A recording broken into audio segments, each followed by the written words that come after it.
আব্বা তোমার ফোনে কথা কওয়া লাগবে না, আমার আইতে বাজার করতে পাঠাইছে।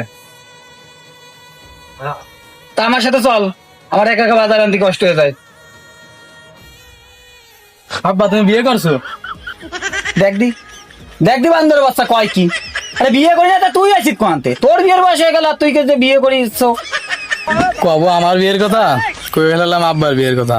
কি বকর বকর করতেছিস? তাড়াতাড়ি বাজারে চল। কিছু না, চল। এইবার বিয়ের কথা ঠিক মতো আব্বারে কই ফেলাবো। কি বিড়ি রক্তেছিস তার দাঁড়াচ্ছিস, হাট তাড়াতাড়ি। আব্বা তুমি আর একটা বিয়ে করবে? হ্যাঁ রে বাজান রে, এইবারটা মনের মতো কথা কইছিস, কলিজাটা জুড়ো হয়ে গেল, ঠান্ডা হয়ে গেল রে বাজান। এতদিনে তোর বুদ্ধি হইছে, কিন্তু বিয়ে করলে তো কোন রকম তোর মা ঘরে উঠে দিতে দেবে না রে বাজান। আব্বা তুমি বিয়ে করলে যদি ঘরে না উঠতে যায় তাহলে আমার বিয়ে করে দাও। ওরে বাড়ানে বাচ্চা, তোর মনে মনে এই বিকাশ হলো, দাঁড়া দাঁড়া আজকে তোর